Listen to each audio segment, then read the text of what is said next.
శంభు భలే ఇచ్చావురా ఫోజు. ఓయ్ ఓయ్ ఓయ్ ఓయ్. ఆ చిన్న తోటలోకి వెళ్ళిపోతాడని వీడికి చిన్న టేబుల్ అడ్డం పెట్టానన్నమాట. మన సిట్టింగ్ టేబుల్ లాంటిది చిన్నది. దాన్ని యువతలకి లాగి శంభు శంభు ఇటు చూడు నాన్న, ఇదిగో సన్నీ వచ్చాడు. ఐస్ క్రీమ్ తింటావా? తిరిగిటు ఒకసారి. ఇదిగో ఇదిగో తిను. దా దా ఇదిగో దానన్న కన్నా కన్నా ఇదిగో. బోన్ వద్దా? కొత్త బోన్ వద్దా నీకు? ఇచ్చావులే ఫోజ్. ఇటు తిరగబోయి ఇటు తిరగబోయి. అరే రే రే రే భలే ఫోజ్ ఇచ్చావురా శంభు. బాగుందా నీకు అక్కడ?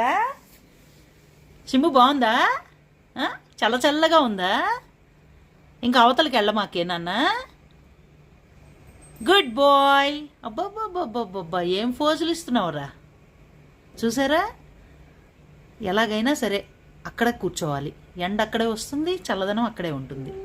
మొక్కలన్నిటిని చూస్తూ ఆస్వాదించాలన్నమాట. అది సంగతి. ఓకేనా? సాయంకాలం ఆచల్దామా మనం?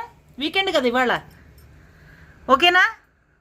చూడిటు ఇవాళ బాయిల్డ్ చికెన్ కావాలన్నమాట. అందుకని చెప్పనా చిన్నికి? చికెన్ తెప్పించమని చెప్పనా నాన్న? తింటావా? ఓకే.